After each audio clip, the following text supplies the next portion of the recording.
Bueno, pues muchas gracias a todos por asistir a este seminario. Esperemos que sea una tarde con que le podamos agregar valor y riqueza a toda la parte de inversiones y de finanzas. Hoy tengo un invitado especial que es Orlando Story, un buen amigo y un excelente profesional. Él es asesor financiero de la firma Groove y también tiene un blog que se llama miplan.org, o sea que él también es escritor, escribe artículos de finanzas y de inversión. Y bueno, un poco la intención de invitar a Orlando aquí es tener una visión diferente, porque muchas de las conversaciones que yo tengo con mis clientes, que la mayoría son latinoamericanos, pues obviamente el plan de invertir en real estate es solamente una parte de la figura, pues del plan. O sea, nadie podemos pretender que cuando va a invertir solamente tiene su parte para invertir en real estate. Entonces he querido invitar a Orlando para que nos dé una visión global de cómo hacer un plan de inversión y un plan financiero. Bueno, pues ya con esta introducción, pues le doy la palabra a Orlando y bueno, y sobre todo muchas gracias por haber atendido mi invitación, Orlando. Antonio, las gracias a ti y a todas esas personas que se conectan desde Miami, Estados Unidos y Latinoamérica. Te doy la gran primicia, primera vez que compartimos este tema en redes sociales, usualmente es bastante selecto, lo hemos hecho en seminarios en la oficina, en reuniones privadas o en seminarios corporativos, pero bueno, dado la invitación, seleccionamos este tema o este formato que realmente siempre deja este, muy buenas reflexiones y un sentido práctico para todas aquellas personas que quieren invertir y son latinoamericanos donde, bueno, por mi origen venezolano y la coincidencia de nuestros países en ciertos temas puede ser un tema bastante común y de bastante reflexión para todos. Bueno, Orlando, yo quiero que aprovechar para que nos comentes de tu último proyecto, que es miplan.org. Cuéntanos por qué nace, cuál es su objetivo, bueno, cuéntanos un poco más sobre él. Fíjate, Antonio, miplan.org es una plataforma de contenidos, recursos, informaciones, proveedores de servicios que complementa el proceso de toma de decisión que cualquier persona puede tener. Después de muchos años de experiencia y en el conjunto de otros profesionales con los que me apoyan en este proyecto, las personas al final buscan es el mejor contenido para ellos. Y las finanzas personales las llaman personales porque son únicas. O sea, aunque podamos tener patrones parecidos, es poco común que una persona tenga 40 años, 3 hijos, este tipo de ingresos, este tipo de sueldo. Entonces, lamentablemente los temas financieros, la industria ha buscado llevarlos como a conceptos muy genéricos. Mis colegas, los asesores, han querido ser muy, muy pragmáticos o demasiado simplistas y al final es un tema muy personal, muy único. Entonces, esta plataforma lo que busca es poner la mayor cantidad de recursos en las personas y bueno, una vez que ellos vayan analizando, vean un poco más de sentido práctico, consulten con un asesor independiente, puedan tomar la decisión que mejor se adapta a ellos, porque al final la persona es la que toma la decisión y es la que también asume las responsabilidades. Entonces, nos ha ido muy chévere, nos parece que ha tenido muy buena recepción y sobre todo estamos apoyando a la gente en eso de buscar la información que sea más asertiva para su necesidad. Vale, perfecto. Bueno, te felicito por esa iniciativa y pues mucho éxito. Orlando, un poco ya entrando en tema, que era un poco el título del seminario de hoy, es ¿por qué tú recomendarías o cuál es la motivación que la mayoría de los latinoamericanos tienen? ¿Por qué deberían posicionarse en moneda fuerte? ¿Por qué deberían posicionarse en dólares? ¿Cuáles serían las razones por las cuales deberían tener eso como parte de su plan? Fíjate, Antonio, yo tengo una experiencia familiar que nos marcó mucho. Como es de tu conocimiento, y yo soy hijo de médicos, mi papá y mamá son médicos, Y al final de los años 70, mis papás decidieron vender un activo que tenían para completar sus estudios de posgrado fuera de Venezuela, que es mi país de origen. En ese momento, finales de los años 70, acababa de pasar el boom petrolero del embargo y de la crisis del Medio Oriente, y Venezuela entró en un proceso de recesión, y un activo que mis padres tenían valorado al 100, poniendo un ejemplo hipotético, no hipotético, números hipotéticos para simplificarlo, yo uso mucho los 100, me lo van a ver en la presentación. Un activo que valía 100 un año atrás lo vendieron en 80 y lo convirtieron en dólares. Luego estuvieron casi 4 años en México. Y en ese momento, además de los costos de vida, cuando en el año 82 se están regresando a Venezuela, los activos y buena parte de los gastos de esa mudanza o ese regreso a Venezuela les agarró un evento de la economía mexicana que bajo la presidencia de López Portillo, que fue una mega devaluación del peso mexicano. Fue una de las primeras grandes devaluaciones conocidas y, bueno, obviamente, vamos a decir, de nuevo, usando cifras sencillas, de esos 80 que habían gastado 20, quedaban 60, el valor les bajó a la mitad, les bajó a 30. Regresan a Venezuela, compran otros activos, carros, tienen ciertos gastos, y en el año 83 viene otra maxi devaluación en Venezuela, y lo que entró a Venezuela a términos referenciales de dólares a 30, valió 15, ¿no? Esa devaluación para los que son compatriotas es el famoso Viernes Negro. Entonces, familiarmente, siempre hubo el tema de que, mira, hay que tener una reserva en dólares porque estos países nuestros tienen sus ciclos económicos, sus ciclos políticos, e inclusive cuando las grandes economías se afectan, el efecto baja hasta nuestros países. Entonces siempre había esa precaución de tener algo de reservas en moneda dura, y entonces eso fue principalmente lo que yo también he transmitido en mis finanzas personales y a clientes míos, basado en esa experiencia, y que, bueno, tanto la historia como los hechos comprueban que es sano tener esas posiciones. Vale. Bueno, yo un poco comentando, preparando lo que era el seminario de hoy, comentábamos, bueno, que una persona en Latinoamérica, pues, para hacer su plan financiero, necesita un esfuerzo adicional, porque alguien que vive aquí en los Estados Unidos no tiene que tener en cuenta ese factor, de cambio. Entonces, hacer una inversión o hacer un plan financiero que implique hacer una inversión en el extranjero, en un sitio donde uno no conoce, con la gente que uno no conoce, con leyes que uno no conoce, con mucha desconfianza, pues es un esfuerzo adicional que tienen todos los latinoamericanos para poder invertir aquí en los Estados Unidos. Pero bueno, es casi que una obligación, por lo menos, embarcarse en ese tema y no dejarlo para más tarde, porque si no vienen, bueno, ejemplos como los que tú has comentado. Sí, creo que tú nos puedes comentar eso un poco con cifras, no sé si nos lo quieres compartir.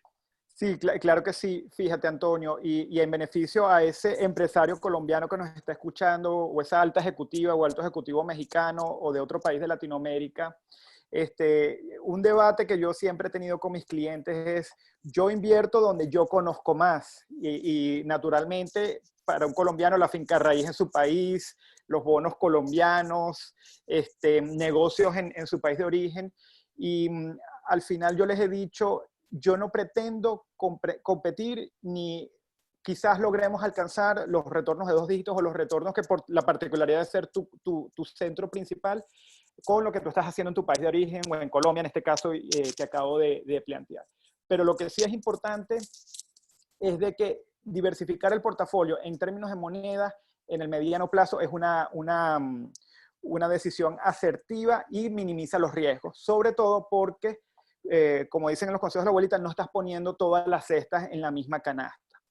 Como te comenté, voy a compartir un poco la pantalla porque tengo una lámina que visualmente es más sencilla de ver que yo hablando de cifras.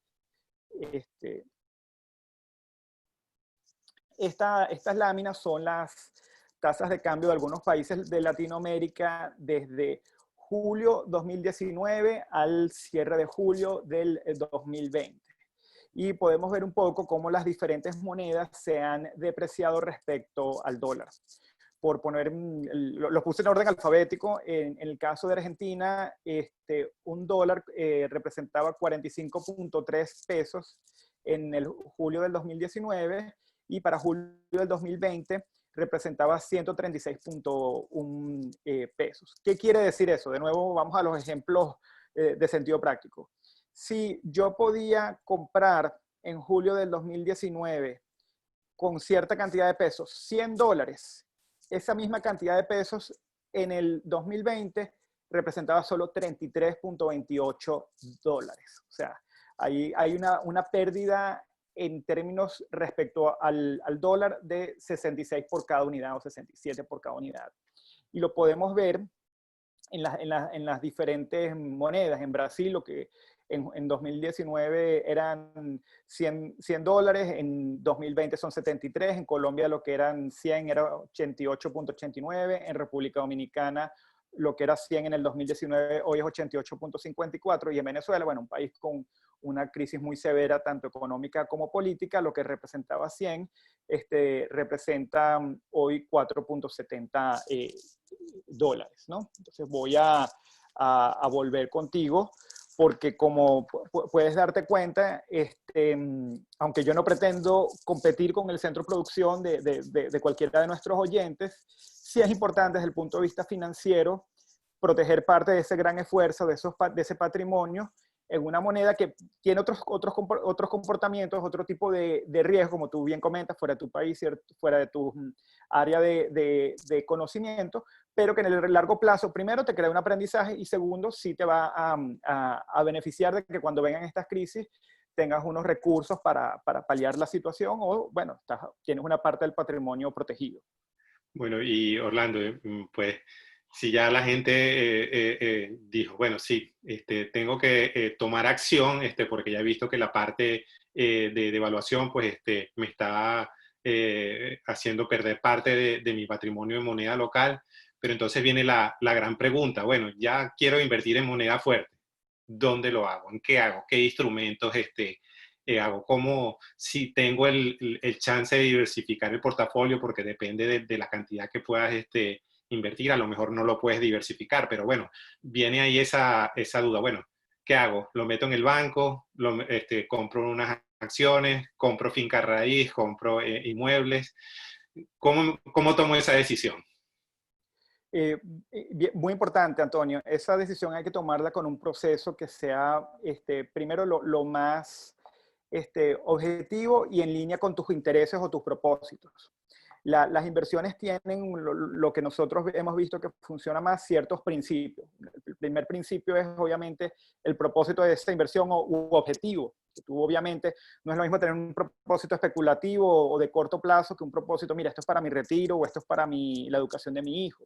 O esto es para mitigar simplemente el efecto cambiario. El segundo principio es que diversifiques, no tengas todos los huevos en la misma canasta. El tercer principio, que maximices el efecto del interés compuesto, de que la reacumulación de valor o de plusvalía o de intereses, rendimientos, en el largo plazo te pague de vuelta, para que tengan una idea de referencia a un nivel de rendimientos de 7% aproximadamente en 8 a 10 años, te puedes duplicar ese capital. Y el cuarto es, obviamente, que los rendimientos sean adecuados, ¿no? Usualmente rendimientos muy altos implica que estás en un nivel de riesgo importante, y rendimientos muy bajos tampoco te llevan mucho a ningún lugar porque el interés compuesto no funciona. Entonces hay que manejar un balance. Habiéndote dicho eso, nosotros hacemos un ejercicio, y aunque mi formación principal viene del manejo de portafolios de inversión en bolsa, nosotros somos neutrales, ¿no? O sea, se puede hacer una buena inversión en dólares desde dejar el dinero en un banco, como invertir en un negocio o real estate, siempre y cuando hagas un análisis y los parámetros te den que para el momento es la mejor decisión a tomar.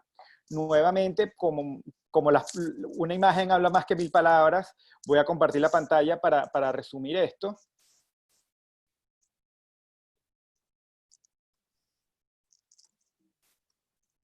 Aquí podemos ver lo que son los criterios básicos para evaluar una inversión.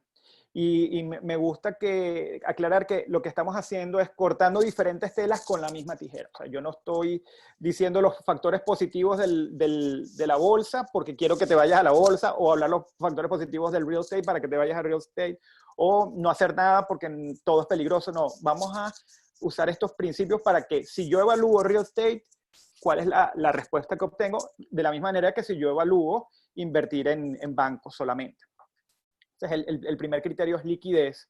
Obviamente, cómo puedo disponer de esos fondos en caso que los necesite, sea totalmente o parcialmente, porque eso hace una gran diferencia.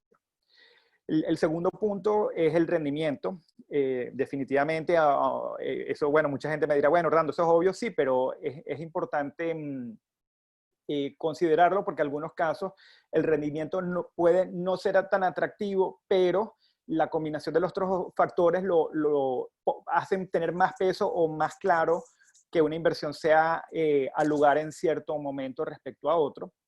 El tercer factor es la variación de mercado, volatilidad, posible pérdida de capital. Cada persona lo nombra de una manera diferente, pero sí es importante evaluar, ¿no? Cómo es esa volatilidad, esa variación de mercado. Por ejemplo, el real estate y el mercado de valores tienen unas valoraciones que, bueno, tú más o menos puedes ver cuánto vale algo en cierto momento y, bueno, si estás a utilidad o pérdida. Entonces, nadie quiere perder dinero, es una realidad, pero sí también sabemos de que los mercados se comportan de diferente manera. O sea, el mercado de real estate ha entrado en crisis, sobre todo en el 2008, y ciertas propiedades que de 100 pasaron a valer 80 o 70. En marzo de este año hubo una gran corrección de bolsa y de nuevo el índice perdió, el S&P 500, por poner una referencia, un poco más de 30%. Entonces, la gente se asusta porque ve esas variaciones de mercado, ve esas volatilidades y dice, no, yo no quiero esto. Claro, si le preguntas a una persona que le ha ido bien sosteniendo acciones de Apple, que ha ganado 1100% en unos 15 años, te dice, no, maravilloso. Claro, pero en esos 15 años ha asumido bastante volatilidad. Lo mismo con una persona que ha comprado una propiedad, por ejemplo, en Miami, y le costó 100 y hoy vale 300, o sea, de nuevo una apreciación de más de 200%. Bueno, a lo mejor en ciertos momentos el mercado estuvo, cuando vino un huracán, por ejemplo, estuvo en desventaja y él recorrió ese ciclo, ¿no? El cuarto punto, que a veces lo asumimos como obvio o inocentemente nos confiamos, es la protección sobre fraude. Y vamos a poner el ejemplo más sencillo, que es poner mi dinero en una institución bancaria. Las instituciones bancarias en Estados Unidos, si están completamente, vamos a decir, reguladas, o sea, que es un banco auténtico, que se puede ver claramente, ¿no? En cualquier página web, inclusive para que una agencia bancaria en Estados Unidos esté abierta, cumplió todos esos requisitos. El gobierno te respalda hasta $250,000 de la que tengas en tus cuentas.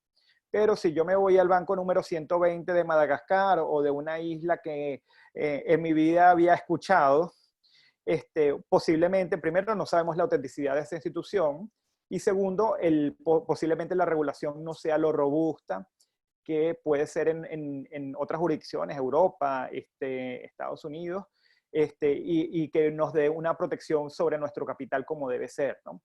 En temas de real estate, lo mismo, ¿no? Lo ideal es que tengas la propiedad en un título a tu nombre, una cuenta de inversión que esté a tu nombre y no que estés dándole un cheque por decirte personal a cualquier persona. Entonces, la protección sobre fraude, aunque vamos a decir, de nuevo, pudiera ser algo obvio, es algo que explícitamente nosotros lo recalcamos para cualquier persona. Y el quinto y último punto es costos y dedicación. Es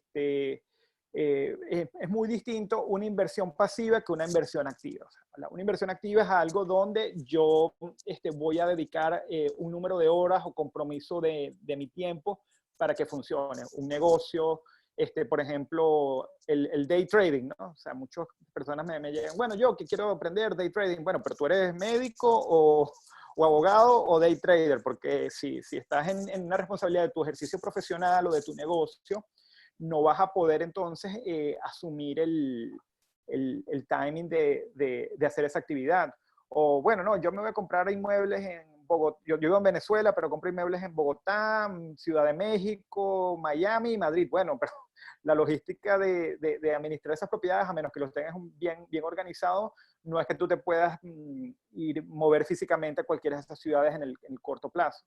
Entonces, los costos y dedicación son otro punto de reflexión que nosotros hacemos hincapié, de manera de que la persona conscientemente asuma el compromiso de tiempo que puede dedicarle. Y por último, ¿no? Los costos. Algunos inversiones tienen unos costos bien transparentes y usualmente el mismo rendimiento paga sobre esos costos.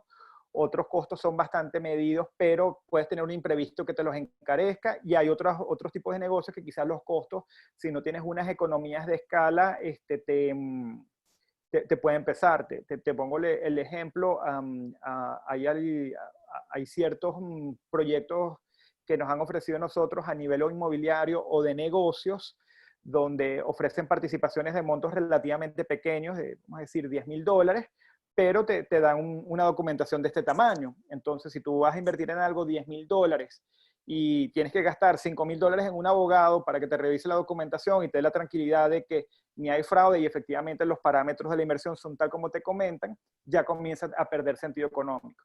No obstante, si una persona va a hacer una inversión de $1,000,000 y paga $5,000 a un abogado, vamos a decir, su matemática incluye este factor de costos y de dedicación. Entonces, el propósito es que con la misma tijera cortar los diferentes tipos de inversión y sobre eso hacer un criterio o una posibilidad de qué es lo que funciona mejor. Bueno, no sé si ahora más adelante pues también comentaremos ya en cada uno de los activos cómo se clasifican en cuanto a liquidez, rendimiento, riesgo de mercado, todos estos factores que tú nos acabas de mencionar. Si ya podríamos ir en detalles para tomar la decisión. Bueno, que esa era la pregunta inicial. ¿Qué es lo que hago? ¿Cómo puedo hacer en uno de ellos? ¿Lo combino en varios? ¿Cómo evalúo y le doy peso a cada uno de ellos en la cartera?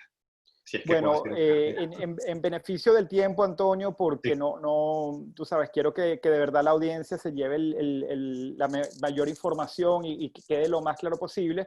Como tú eres especialista en real estate, te tengo la sorpresa de que te preparé la evaluación más detallada para real estate. Las Okay. otras las vamos a llevar un poco por encima. Igual sé que tu audiencia te puede hacer consultas vía el chat. Más bien tú me guías si hay alguna consulta en particular y bueno, ya hago detalles sobre esa.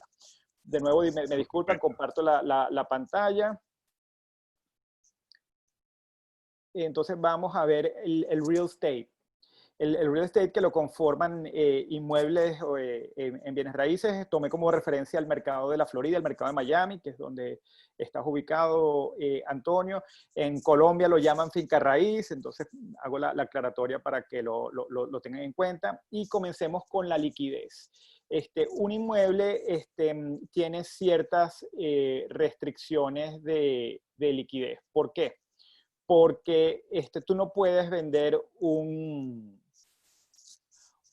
apartamento, una propiedad parcialmente. O sea, si la propiedad vale 100,000 y yo necesito solo 2,000 porque el inquilino se me fue o porque tuve una reparación, yo no puedo agarrar 2 puertas o solo un cuarto para vender y ocupar eso. Entonces, y adicionalmente, el real estate tiene la particularidad de que son ventas uno a uno, no es un mercado de ofertantes y demandantes como lo puede ser la bolsa, o no es un banco donde tú siempre tienes la disponibilidad de tu dinero. No obstante, aunque no es perfecto el tema de liquidez, sí sabemos que en la Florida el mercado inmobiliario es bastante activo. Una vez que se cierra una transacción, los plazos pueden ser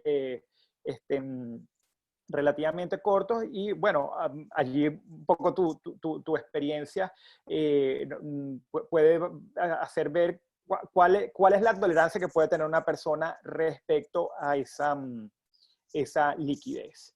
El segundo parámetro es el rendimiento. Aquí es una manita arriba, un thumbs up para real estate, porque, bueno, los rendimientos de propiedades inmobiliarias bien hechos son interesantes, ¿no? Superan los 6% y se pueden separar en dos tipos de rendimiento. Unos de cash flow, que si es una propiedad de renta, estás recibiendo renta. Claro, tienes unos costos mensuales que asumir, pero esa renta te está dando un cash flow estable en el tiempo. Yo digo que a diferencia de otros países, aquí las leyes de inquilinato o de manejo de inquilinos son bastante transparentes, entonces, vamos a decir, el riesgo de que se te quede un inquilino en la propiedad es bajo, pero sí tienes que asumir vamos a decir, tener la propiedad o desocupada o bueno, el tiempo que te tome hacer esa diligencia procedimental de sacarlo. Y adicionalmente a estos cash flow tienes la plusvalía o el revalorización del activo, que generalmente están por encima de la inflación, y si adicionalmente tú hiciste una buena compra o en un sector que se favoreció por nuevos desarrollos, porque el inmueble le hicieron unos arreglos, oye, el rendimiento puede ser todavía mejor. De nuevo, en el tercer factor, que es la variación de mercado o el valor de la propiedad, aquí es una incertidumbre y no, simplemente porque el real estate tiene sus reglas de mercado, al igual que la mayoría de los otros activos. Y aquí es muy coincidente con lo que puede vivir cualquier latinoamericano en sus países. O sea, posiblemente en Ciudad de México, hasta hace 3 años, el mercado estaba muy hot, más demanda de departamentos que el tiempo que se construían, ciertas zonas estaban emergiendo, familias jóvenes, entonces bueno, allí los precios se van apreciando. Pero bueno, ahorita con esta situación del COVID-19 y del coronavirus, la gente no está tomando decisiones, a menos que sea algo muy básico, no está buscando mudarse. Bueno, posiblemente el precio se haya bajado porque hay mucho más inventario, mucha más oferta en el mercado y hay menos compradores. Posiblemente esto es transitorio, eventualmente se balancea oferta y demanda, pero tienes ese riesgo. Entonces, en real estate, obviamente que lo tienes, es una incertidumbre, no es ni bueno ni malo.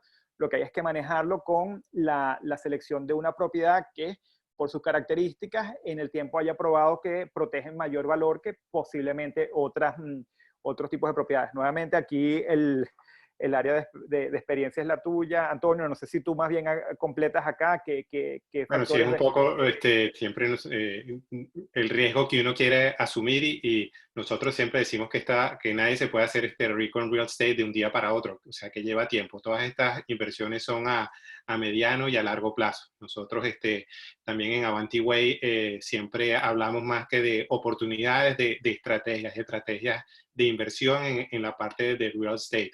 Una que ha funcionado muy bien es la inversión en propiedades de la clase media que son bastante estables y resilientes para tiempos complicados como el que estamos viviendo ahora. Entonces lo importante es, bueno, es tener esa conversación con el cliente y nosotros poderle dar el asesoramiento de, bueno, de cuáles son sus objetivos de inversión en cuanto a rendimiento y al horizonte de tiempo. Eso es lo importante, porque si uno toma esa decisión basado en eso, es donde uno va a obtener el rendimiento que uno espera y sobre todo de tener las expectativas claras, que a veces no está bien. Entonces, bueno, esa es nuestra parte como asesores, tanto inmobiliarios como financieros, pues dar ese diagnóstico al cliente. Así lo entiendo yo también. De igual manera, vamos al siguiente parámetro, Sí. que es la protección al fraude, y ahí nuevamente es un thumb up o una manito hacia arriba. El fraude puede ser bajo si la compra del real estate se hace directamente de una propiedad con el título registrado, con su respectiva póliza de seguro, con instituciones serias como Avanti Way, junto contigo, Antonio, que transparencia del proceso de compra, que se haga el escrow account con una compañía independiente de títulos o regulada. Entonces, nosotros vemos en ese sentido que el real estate ofrece esa tranquilidad, que si está bien hecha la transacción, el riesgo de fraude es bajo, o es positivo la protección al fraude, si lo vemos desde el punto de vista de la simbología que le pusimos para este webinar, sí te aclaro que hay diferentes tipos de estructuras de adquisición de real estate. Puedes adquirir una participación sobre proyectos más grandes, puedes adquirir una LLC o un porcentaje accionario en LLC. No quiero hacer un juicio de valor si es bueno o malo, lo que sí les aclaro es de que deben estar bien documentados, porque en la medida que le pongas complejidad y no tengas un asesor, no tengas el conocimiento de esos temas, obviamente el riesgo puede ser mayor respecto a un posible fraude. Sí, bueno, aquí lo que nosotros siempre animamos a la gente y los asesoramos es, bueno, es que aquí hay que formar un equipo. Como yo soy a lo mejor, mi parte es como el coordinador, pero para eso está un contador, está un abogado, está la casa de títulos, está el property management, que cada uno es especialista. Eso como tú diste el ejemplo de los doctores, pues cuando uno tiene una dolencia, pues va al especialista. Si le duele el brazo, pues va al especialista del brazo. Si te duele el pecho, pues va al del pecho. Pues eso es lo que hay que hacer, ir a los especialistas. Entonces, eso es un poco el mensaje. Y el último criterio de evaluación son los costos y la dedicación. El real estate también tiene una manita arriba, un thumbs up, porque el real estate es un tipo de inversión pasiva. Tú no tienes que estar allí para generar el rendimiento y el ingreso. O sea, no hace falta que tú hagas nada, sino esperar que la revalorización del activo tenga lugar bajo ciertas premisas. Si el inquilino es bueno, te va a pagar en tiempo y puedes ordenar un poco el tema de los flujos de caja a distancia sin tener que ir día a día. No obstante, el real estate sí tiene unas particularidades. Uno, en el proceso de compra sí va a requerir un poco de esfuerzo por parte del inversionista para obviamente evaluar y tomar la decisión. Segundo, bueno, tienes posibles contingencias, ¿no? Todos vivimos en alguna unidad, una casa, un departamento, un apartamento, y bueno, hay aires acondicionados que se dañan, tuberías que explotan, huracanes que vienen, o sea, y me disculpan la palabra huracanes, pero siendo de la Florida, es como parte de la naturaleza. Y más que estamos en la temporada, por cierto, el pic de huracanes, para los que no lo conocen, es del 1 de agosto a octubre, al 15 de octubre aproximadamente. Entonces, allí, como tú bien comentas, o la persona que es inversionista asume ese riesgo o coordina algún tipo de logística. En mi familia, por ejemplo, me han pedido apoyo en ciertos momentos particulares con temas de propiedades. Otros utilizan el property manager. También hay una ventaja relativa, que es que Latinoamérica está muy cerca de Miami, en vuelos directos. Muchas personas dicen, bueno, si hay algún problema, igual yo por negocios o por turismo viajo recurrente a Miami y hago la visita, pero eso es algo que debe considerarse, aunque es un tipo de inversión pasiva, o sea que no vas a requerir estar todos los días llamando, levantarte en la mañana con la preocupación. Sí requieres manejar ciertas contingencias que tienes que estar preparados para asumirlas. Bueno, creo que Andreina nos está haciendo una pregunta, la vamos a dejar para el final, que está levantando la mano. Andreina, no te preocupes, que al final te vamos a abrir el micrófono y te vamos a dejar hacer tu pregunta. Bueno, Orlando. Disculpa, Antonio, para concluir, vuelvo a poner Sí. la lámina del real estate. Entonces, en liquidez, una manito abajo, porque no puedo vender 3 puertas del departamento o de la casa. Rendimiento, si se hizo bien la inversión, usualmente es positivo. La variación de mercado siempre sigue siendo una incertidumbre.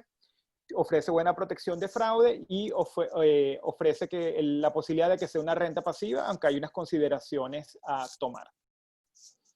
Vale. Bueno, pues sí, podemos seguir. Yo creo que hay mucha expectativa por saber, cómo armo mi plan. O sea, cómo le pongo a cada una de esas cajitas, le voy poniendo un porcentaje o le voy poniendo una cantidad, si hay una cantidad mínima. Si nos puedes dar un ejemplo para poder saber cómo poder tener un ejemplo de un plan. Bueno, fíjate, Antonio, nuevamente vuelvo a compartir la pantalla y les pongo esta lámina donde tanto para bancos, para negocios, para bolsa, para real estate, les pongo un poco cómo, cortando con la misma tijera, como les dije desde el principio. No quiero decirles, porque yo trabajo en portafolios de bolsa, que la bolsa es una maravilla, no porque tú estés en real estate es una maravilla, sino muy objetivamente cuáles son las ventajas y desventajas de cada tipo de inversión. Y como puedes ver, no hay ninguna que tenga el 100% de todo. Voy a poner el ejemplo más simple, que es tener el dinero en el banco. Bueno, el dinero en el banco, si es un banco americano tomando esa premisa que tenga buena regulación, vas a tener buena liquidez, pero el rendimiento no va a existir, la variación de mercado no existe, vas a tener tu capital, puedes tener protección de fraude y vas a tener algo pasivo porque no te va a pedir hacer ningún esfuerzo, sino hacer el cheque o la transferencia, más bien lo puedes gastar rápidamente. Entonces, la realidad, Antonio, y la reflexión para tu audiencia y para cualquier persona que decida invertir es: no hay la inversión perfecta. Lo que puede sobrarle a una, le falta a la otra, y lo que quizás me gusta de una, no me gusta de la otra. Y al final también está, como siempre te he dicho, la preferencia personal. Entonces, aquí vamos al punto. ¿Cómo resolvemos este problema? ¿Cuál es lo que las estadísticas y la experiencia nos dan? Este cuadro, me disculpan, pero lamentablemente para poder un horizonte de años, me quedaron las cifras muy pequeñas, pero este cuadro refleja los rendimientos por clase de activos, dentro de las cuales incluyo los 5 que nombré antes: dinero en banco o cash, real estate, portafolios de bolsa, negocios no se incluye, sino como small cap, y bueno, no hacer nada también. Entonces, aquí, como pueden ver, los rendimientos varían de año a año. Entonces, no solo que un tipo de inversión no es perfecto, sino la variación de mercado, la valoración o pérdida que puede tener este tipo de activos varía en el tiempo. Entonces, como no hay ninguna receta exacta, y como yo no sé cuál es el activo que va a ser mejor el año que viene o va a ser peor, y creo que la reflexión es muy importante, Antonio, en estos tiempos del coronavirus. Porque sí, cuando yo tuve mis llamadas con clientes y en mi plan hicimos unos financial plans, nunca nos imaginamos de que este año íbamos a tener esta cantidad de acontecimientos que llevaron a que todas las clases de activos se vieron afectadas. Pero, de nuevo, la diversificación en diferentes clases de activos nos da un mejor posicionamiento al inversionista. Y veamos por qué. Porque si yo logro poner una parte, que es esta parte amarilla, en inmuebles, sé que puedo tener un activo de ladrillo bastante sólido, que aunque tenga variaciones de mercados, va a estar allí, el rendimiento puede ser atractivo, pero la liquidez no va a ser tan buena. Si yo tengo allí un 29-30%, no me preocupa tanto. Si yo tengo un 10% en bancos, bueno, allí tengo una liquidez para asumir 1 o 2 años de gasto de esas inversiones o gastos de vida que me tomen a lugar. Puede que tenga entre negocios y seguros, planes de ahorro, otro tipo de instrumentos, un 16, un 20%, que también tienen sus propias reglas, pero son importantes de tener presentes. Y quizás tengo un 43% en inversiones de bolsa. Por cierto, estos son ejemplos hipotéticos. O sea, cada persona tiene prioridades. Casualmente, un cliente mío de la oficina, el señor Víctor, siempre ha sido muy preferente de inversiones inmobiliarias y le ha ido muy bien, ha comprado varias propiedades en Orlando. Otros clientes míos prefieren, mira, yo prefiero estar siempre líquido, por la naturaleza de mi negocio, si requiero algo de liquidez, sé que está allí. O sea, hay un tema de nuevo de preferencia. Pero si nosotros logramos hacer esta cesta, que varía para cada persona, o sea, un porcentaje más aquí, un porcentaje menos allá, con la necesidad y con la prioridad, lo que logramos es que la liquidez sea una magnitud y un thumbs up. Puede que yo tenga mucho real estate, pero si tengo una plata en bancos, tengo una plata en portafolios, que a la hora de que mi propiedad inmobiliaria pase tiempo sin alquilarse o tengan que asumir un gasto de impuestos, de contingencia, de allí dispongo yo esa liquidez. Tengo una parte en portafolios de bolsa que nuevamente puedo vender un pedacito si requiero eso, que pueda tener volatilidad de mercado, sí, pero yo sé que también tengo una parte en ladrillo sólido en real estate y otra parte estabilizada en bancos. Entonces vas rebalanceando esto. Los rendimientos los puedes hacer una cesta y te lo voy a indicar más adelante con un promedio ponderado. O sea, no somos absolutos. Cuando te digo absoluto es, bueno, yo quiero ganarme 7% en esta propiedad real estate, yo quiero ganarme 7% en este tema de bancos, quiero ganarme 7% del portafolio de bolsa. No, a lo mejor te ganas más en uno, te ganas menos en el otro, hay uno que sabes que no te ganas, que es la plata que está en el banco, pero la ponderación te ayuda a mantener este balance. La variación de mercado, que siempre pongo el emoji de las dos manitos preguntando, nunca vamos a saber eso. Y quiero ser bien transparente con tu audiencia y creo que es parte de lo que las personas pueden haber ratificado con este año y el coronavirus, y es que no hay vacas sagradas y lo importante es entender de que pueden venir ciclos económicos, sea para nuestros países en Latinoamérica, sea para Estados Unidos, que afectan esas valoraciones, y lo importante es tener un plan de mediano o largo plazo donde sabemos que aunque tengamos el bache en el camino, el punto a punto va a funcionar. Y las dos últimas consideraciones, obviamente, si el trabajo está bien hecho, vas a tener una protección contra algún fraude. Y aquí, Antonio, fíjate, lamentablemente, bancos que maquillan estados financieros, fondos que tienen ofertas engañosas, edificios que no se construyen, o sea, sistemáticamente siempre escuchamos de tiempo en tiempo que hay estos eventos, y lo ideal es tener esa, no pecar de inocente, sino tener esa conciencia de decir, bueno, cualquier inversión que haga, voy a buscarle que esté bien hecha y buscar el abogado o la estructura que realmente me garantice que eso no va a ocurrir.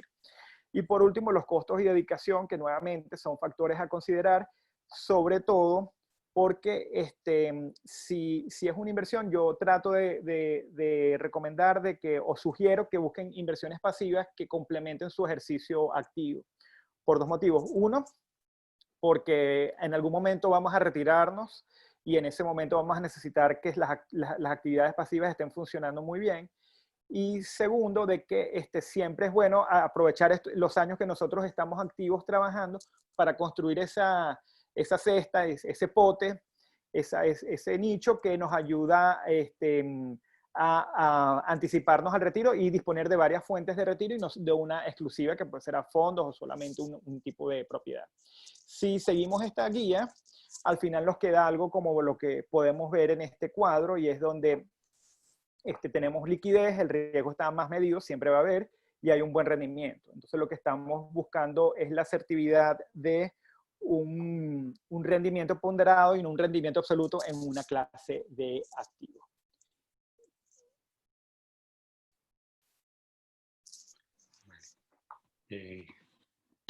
Bueno, pues, Andreina tenía la mano levantada, pero no sé si, creo que la bajó, no sé, le voy a dar permiso a Andreina para que pueda hablar. Andreina, no sé si nos estás escuchando, si puedes abrir el micrófono.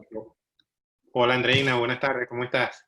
Hola, ¿cómo están? Perfecto. No, fue estupenda la última lámina que presentó Orlando, porque justamente uno necesita como un poco de asesoría en qué montos, cómo diversificas tu plan, ¿no? O sea, cuánto deberías estar invirtiendo en cada área, en cada renglón. Eso es súper importante como para poder diversificar el riesgo y poder cubrirse, ¿no? Y poder gozar de todos esos rendimientos y todas esas protecciones que uno está buscando. Yo en particular, tú sabes, Orlando, que soy de bajo riesgo, a verse el riesgo, pero bueno, hay gente que no, entonces uno irá jugando con la cantidad o con el porcentaje dependiendo de tu adversión al riesgo y la cantidad de dinero que tengas para invertir también, ¿no? Hola Andreina, ¿cómo estás? Y muchas gracias por tu pregunta. Estoy seguro que es una inquietud que muchas otras personas comparten. Y tú mismo me has dado las bases para poder responder. Y es obviamente tu disponibilidad de dinero, tu preferencia de riesgo, tu objetivo y preferencias de inversión. Entonces, como comencé al principio, ¿no? Las finanzas personales son personales porque varían únicamente para esa persona o están representadas por la característica de esa persona. Como norma general, lo ideal es hacer una combinación donde puedas tú proteger los factores que mencioné en la presentación: liquidez, variación de mercado y rendimiento. O sea, que trates de balancearlos, ¿no? Obviamente de que cuando los patrimonios en dólares o para invertir en dólares no son, vamos a decir, superiores a los 300.000, a los 500.000 dólares, limita de que no puedes tener la cesta totalmente diversificada, porque comprar una propiedad inmobiliaria, por ejemplo, en Miami te cuesta alrededor de 150.000 dólares, un poco más, un poco menos, y bueno, obviamente de allí para arriba siempre se consiguen inversiones. Lo complicado es hacia abajo. Igual los portafolios de inversión requieren una semilla que no todo el mundo tiene alcance, sobre todo cuando estamos más jóvenes, pues estamos en ese proceso de creación de activos. Yo nuevamente lo que recomiendo, o sea, bueno, mira, no quiero dar una categorización, pero si por ejemplo una persona puede invertir solamente en un activo real estate, bueno, tiene que considerar invertir en el activo real estate y dejar una liquidez suficiente tanto para cubrir cualquier contingencia sobre el activo real estate como para cualquier gasto de vida que pueda generar una crisis de cualquier tipo, ¿no? Desde una crisis familiar o de salud, o la del coronavirus. Yo creo que los tiempos actuales han sido muy reflejo de lo que, vamos a decir, no funcionó bien que hicimos y lo que debemos prepararnos para la siguiente crisis, porque a lo mejor el coronavirus ya la vacuna lo consiguen a final de año y por la naturaleza humana en 2021, ya en diciembre, se nos olvidó. Estamos preocupados de otras cosas, temas políticos, temas del calentamiento global, lo que sea. Y en el 2025 llega otra vez otro virus. Entonces, no quiero ser profeta del desastre, pero digo, los ciclos económicos, los ciclos de crisis se repiten en el tiempo. Casualmente, de nuevo con el tema climático de los huracanes, Florida vivió del 2009 al 2017 una calma de huracanes y han venido muchos más en términos recientes. Entonces, lo importante es eso, ¿no? Una evaluación de las diferentes clases de activos donde puedas sentirte con maniobra, tanto por eventos de liquidez, eventos de mercado y que el rendimiento sea atractivo. Porque si tú tienes un rendimiento atractivo, ese es el remo o ese es la corriente que ayuda a que esa bola de nieve positiva de construir patrimonio funcione en el tiempo. Bueno, muchas gracias, Andreina. Ahora vamos a darle paso a César, que César quiere intervenir. Hola, buenas tardes a todos. Buenas tardes. Buenas tardes. Saludos Orlando, saludos a Antonio y a todos los que participan. Para Antonio, sería bueno poder tener una regla de cómo establecer los criterios personales de inversión, ¿no? Digo,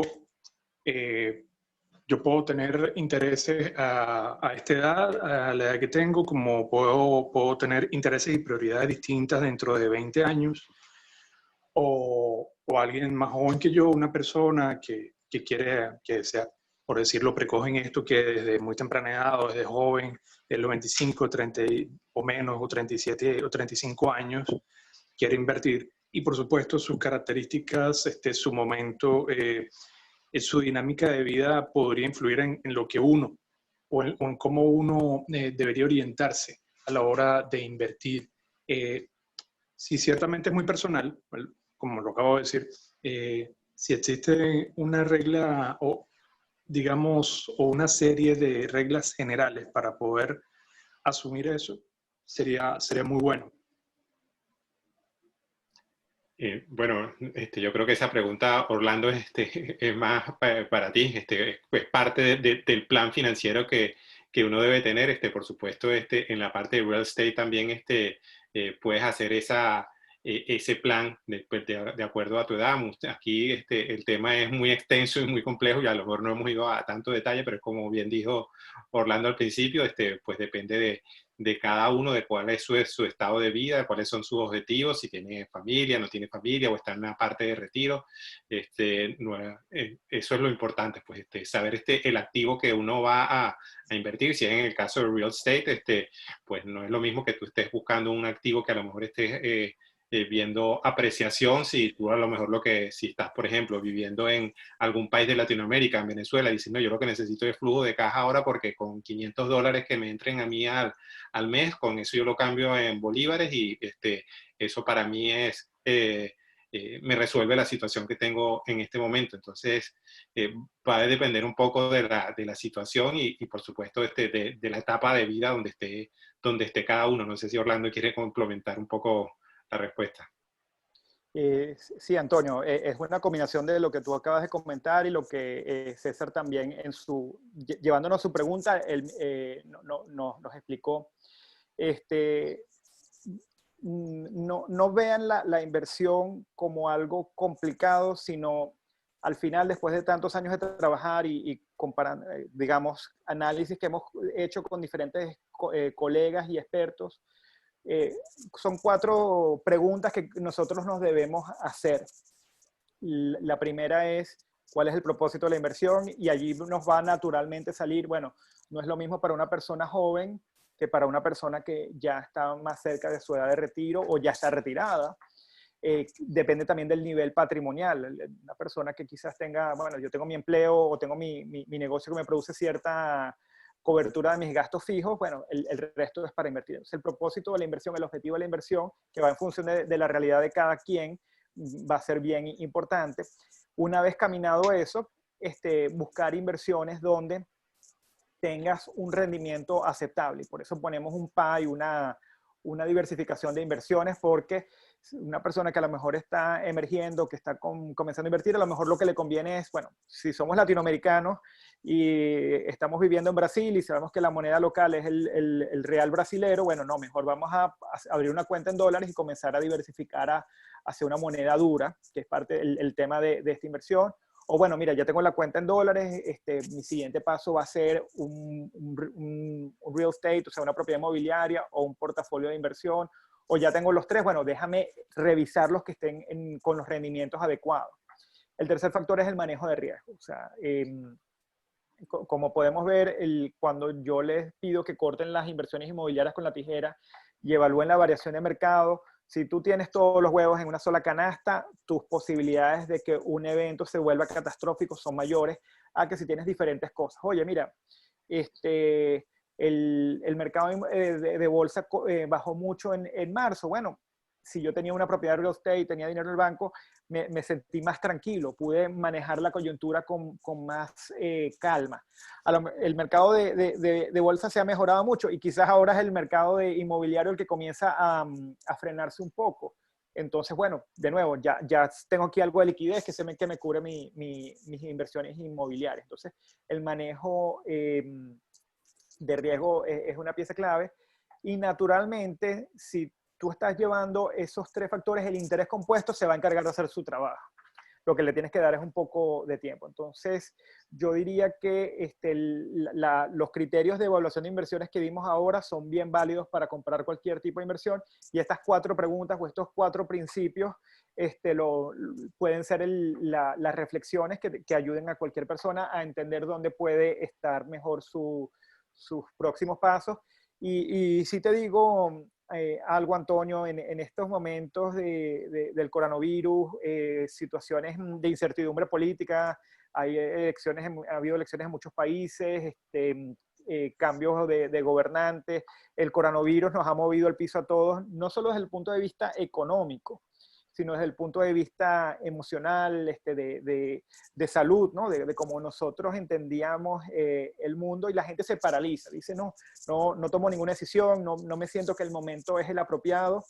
Y el mensaje aquí es, los momentos de crisis ofrecen muchas oportunidades. O sea, cuando el mercado de valores estuvo en su corrección en marzo, se crea lo que nosotros llamamos la volatilidad, y la volatilidad te desprende lo que es valor de precio.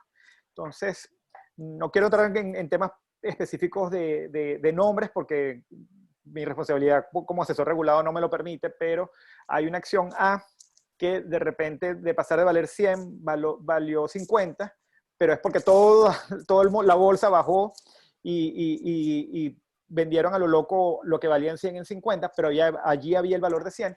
Y hay otra acción que estaba en un precio de 100, bajó a un precio de 50, pero el valor es 20, porque con las nuevas realidades del coronavirus esa empresa no va a tener viabilidad. Entonces lo interesante allí es buscar dónde está el valor y salir de las cosas donde no se han perdido valor. Y hay una frase que para que me conocen yo la uso mucho.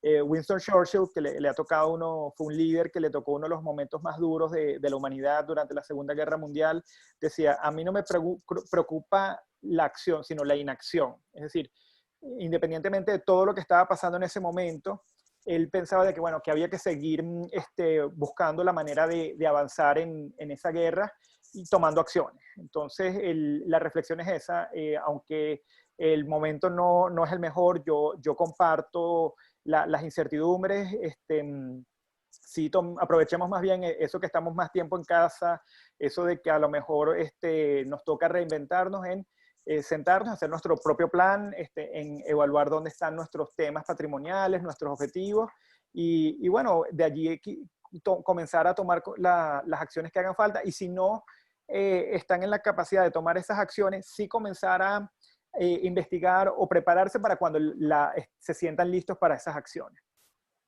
Bueno, muchas gracias, César, por tu pregunta. Ahora vamos a darle paso a Ricardo, que Ricardo quiere hacer una pregunta. Ricardo, ya estás con el micrófono abierto. Buenas tardes, Ricardo. A ver si... Está en mute, Antonio, disculpa. No sé si... ¿Aló? ¿Ahora sí? Ahora sí. Hola, Ricardo. Buenas tardes. ¿Cómo estás? Hola, buenas tardes. Mira, quería complementar un poco información que dieron de la exposición, colgándome de algo que dijo Orlando al principio de la experiencia personal que vivieron sus padres. Curiosamente, a mis padres les tocó una experiencia parecida porque yo soy de Chile, mis padres vivieron 5 años en Venezuela y nos tocó un proceso medio parecido en el retorno de Venezuela a Chile, que fue en el año 81. Entonces, eso lo quiero conectar un poco con el propósito, y que creo que es muy importante para el resto de la gente que está participando. Una cosa es decir, yo voy a tener una determinada composición de portafolio, ¿no es cierto? Como una especie de fórmula alquímica donde yo puedo decir, voy a estar expuesto a liquidez, voy a estar expuesto a bienes raíces, voy a estar expuesto a dinero en el banco, etc. Pero lo que yo creo que es importante entender como concepto previo es qué me ofrece cada uno de esos componentes, de esos ingredientes de la receta en un determinado contexto. Porque, por ejemplo, supongamos que efectivamente hoy día cualquier decisión de inversión está súper cruzada por lo que pase con el COVID. Si la recuperación no es en V, sino que es una W, eso va a implicar que pese a todos los esfuerzos que están haciendo los bancos centrales por generar inflación, no va a haber inflación, y por lo tanto mi exposición a liquidez va a tener un propósito, más allá que la liquidez tenga ciertas características en sí, va a tener el propósito que es que yo espero que con la misma cantidad de dinero, en vez de comprar menos, voy a poder comprar más. Si la Fed tiene éxito en lo que dijo hoy día Jerome Powell y esta política más flexible respecto a tolerancia de la inflación empieza a surtir efecto, obviamente estar expuesto a liquidez va a tener una desventaja absoluta respecto de lo que me ofrece la liquidez en un contexto inflacionario. Me voy, por ejemplo, al caso de los bienes raíces. Yo los bienes raíces combino inversión larga con inversión corta. Hay inversión donde yo espero una tasa de apreciación. Si el bien raíz empieza a apreciar a una tasa más acelerada de la que yo espero, llega un momento en que ya tomé buena parte de la curva de rendimiento de esa oportunidad de la que habla Orlando, y esa posición la liquido y le doy un tratamiento como si fuera un activo accionario. Entonces yo creo que, y versus otras inversiones donde tal vez puedo pensar en un horizonte más largo, creo que uno puede entender los bienes raíces simultáneamente como una inversión larga o como una inversión corta, dependiendo del propósito que me llevó a hacer esa inversión. Entonces creo que el objetivo que tiene cada uno de los componentes de una cartera es súper importante entender lo que te ofrece en determinadas circunstancias, y tiene que ver con lo que mencionaba antes César del ciclo de vida, tiene que ver con entender cómo está el determinado contexto de un país, tiene que ver con el determinado riesgo que pueda tener una exposición a una determinada divisa. Por ejemplo, Estados Unidos en la crisis del 2008 tenía 850 billones, era, digamos, el balance de la Fed. Hoy día es 3 trillones. Entonces es un contexto que es muy distinto. Acá en Chile, por ejemplo, pasó que mucha gente, cuando ocurrió el estallido social, se expuso rápidamente a dólares, y hoy día está pasando que el cobre se ha valorizado muchísimo porque hay menos producción y el dólar ha experimentado un cierto nivel de retroceso, situación que nadie esperó en un determinado contexto.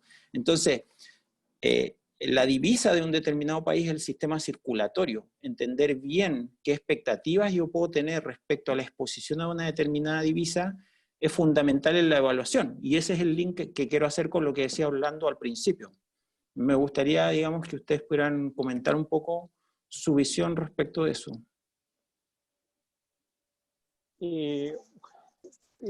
Ricardo, muchas gracias por tu comentario y se nota que eres un inversionista experimentado. Y bueno, al final el tema de ser inversionista, y más en tu caso que ya has recorrido varios ciclos y obviamente tienes más experiencia, es eso mismo, entender de que no, las condiciones cambian y de que no hay fórmulas perfectas al 100%, sino es la proyección y manejo de las situaciones que pueden afectar la valoración de los activos. El tema que tú comentas es totalmente referencia de esos ciclos.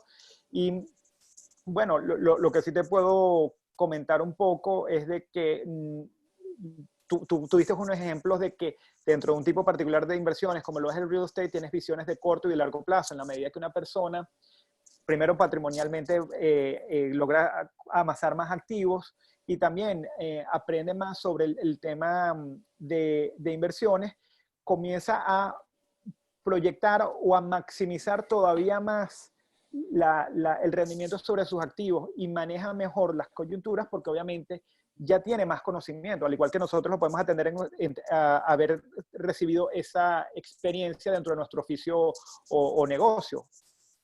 Entonces, tu punto, bueno, primero te felicito por el comentario y refleja eso mismo. Yo en los temas de portafolios de bolsa hago un comentario con clientes que abren el portafolio y lamentablemente nos viene una coyuntura de mercado y yo digo, bueno, es como primera vez que te montas en un avión y te agarra turbulencia. Tú te quieres bajar de ese avión y no subir más nunca.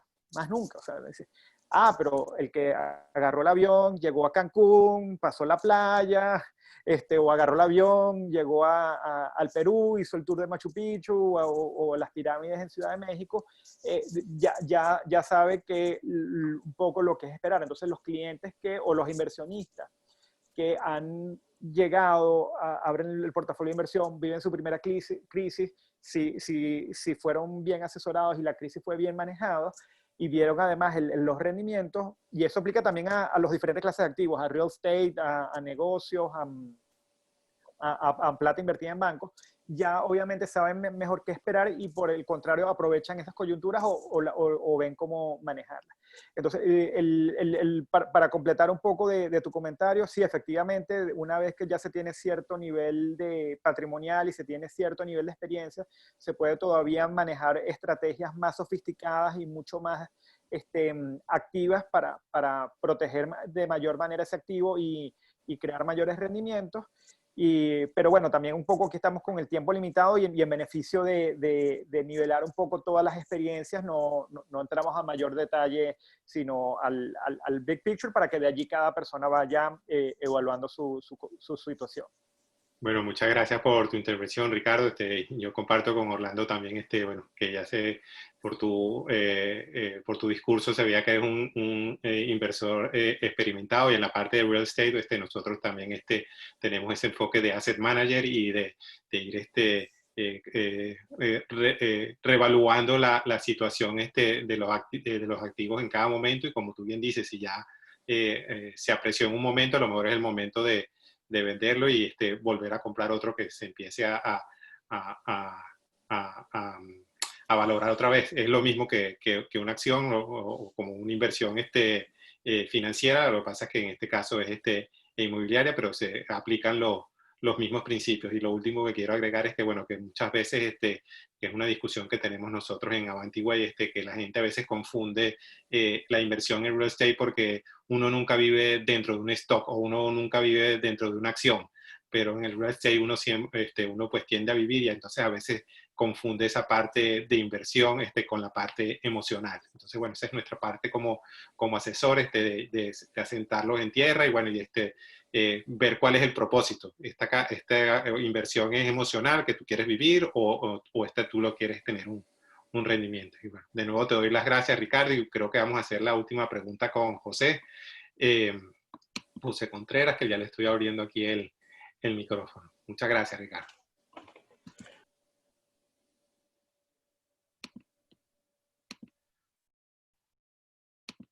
José, a ver si... perdón, que creo que se me ha... José... Creo que tiene el mute. Ahora sí me escucha, ¿verdad? Sí. Sí, disculpe, que no había activado el audio. Okay. ¿Cómo estás, Antonio? Orlando, José Joaquín, ¿cómo estás, amigo? ¿Qué tal, Joaquín? Un placer saludarte. Igualmente, igualmente. Sí, bastante, bastante. Mira, Orlando, te hablo ahorita como asesor, o te pregunto como asesor, ¿no? Tú hablabas hace rato del tema de la reinvención. En efecto, aquí en Venezuela, pues los venezolanos, los profesionales, nos ha tocado todo este proceso de reinvención en el cual, bueno, ahora nos toca hacer cosas distintas, ¿no? Pero en esas cosas distintas, yo recordaba que hace algún tiempo tú estuviste dando algún tipo de asesoramiento, especialmente en aquel caso a médicos, ¿no? El profesional que está ejerciendo, que está obteniendo unos ingresos por ejercicio profesional y que se encuentra con la situación de que en Venezuela pues prácticamente no tienes cómo invertir, ¿no?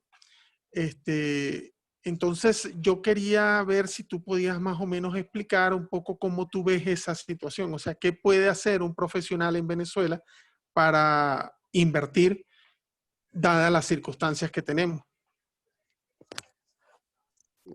Fíjate, Joaquín, el caso venezolano no es fácil porque es un país que tiene una severa crisis económica. Mira, el primer punto, dentro de la medida de lo posible, porque el principal reto que tenemos los venezolanos estando allá es producir suficientes ingresos para poder tenerlos en una equivalencia en dólares. Entonces, si está en ese nivel, bueno, tratar de ahorrar en dólares en la medida de lo posible. Segundo, bueno, como el país está con limitadas oportunidades, quizás buscar dentro de tu profesión, la de los médicos con conocimiento de causa, porque soy hijo de médicos, mi hermano es médico, no es una profesión que es tan trasladable, ¿no? Como por ejemplo la de nosotros, que es ingeniería de computación, o quizás alguien en mercadeo o alguien en tecnología, pero el que pueda buscar la manera de un servicio o un bien que puedas comercializar en medios digitales o fuera de nuestras fronteras, que te genere ingresos en dólares. Entonces, yo diría para los venezolanos, el camino es, uno, buscar maneras de producir ingresos en dólares. Dos, si dentro de la medida de lo posible, crear ahorros en dólares, que sabemos que por lo menos te van a proteger con respecto a la inflación y la devaluación que está atravesando el país. Y la tercera manera de invertir es, aunque en el corto plazo no está claro el tiempo ni el cómo esta crisis económica se va a superar, construir activos dentro de Venezuela que sean de rápida apreciación en el momento que todo esto pase. O sea, hay personas que, bueno, compran un apartamento más grande, una casa más grande, porque como hay mucha gente que tiene las casas ocupadas, logra conseguir buenos precios. Y bueno, si tú además la vas a habitar, es una manera de construir activos. Otras personas están construyendo negocios o comprando negocios o prácticas. A lo mejor un médico puede tener acceso hoy por hoy a construir su propia clínica o acceder a una clínica que posiblemente en otras condiciones no sería viable por el alto costo. Entonces son las tres recomendaciones. Uno, buscar la manera de internacionalizarte o generar ingresos en divisas. Dos, ahorrar en dólares en la medida de lo posible. Y 3, bueno, dentro de lo que el país está ofreciendo, buscar construir o adquirir activos que eventualmente cuando esta coyuntura se supere sean de rápida revalorización y de valor en el tiempo.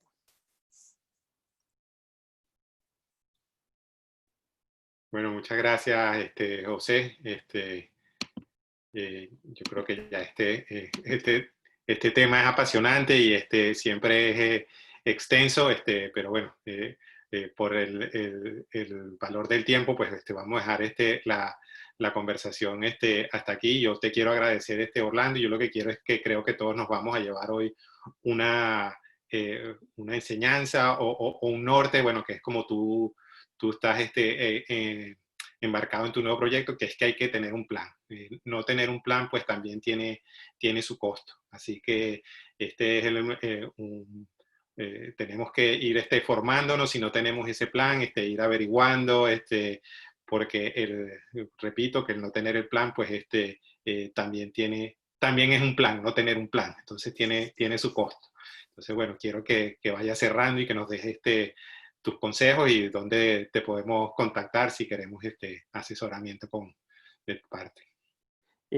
Bueno, Antonio, primero que nada, agradecerle a la audiencia que nos acompañó hoy y que espero que esta información les haya sido de su agrado y de su utilidad y no se queden con esta información como una teoría, sino busquen complementar más allá de lo que conversamos hoy. Sí me gustaría hacer un pequeño resumen para que cualquier persona que también quiera volver a repasar.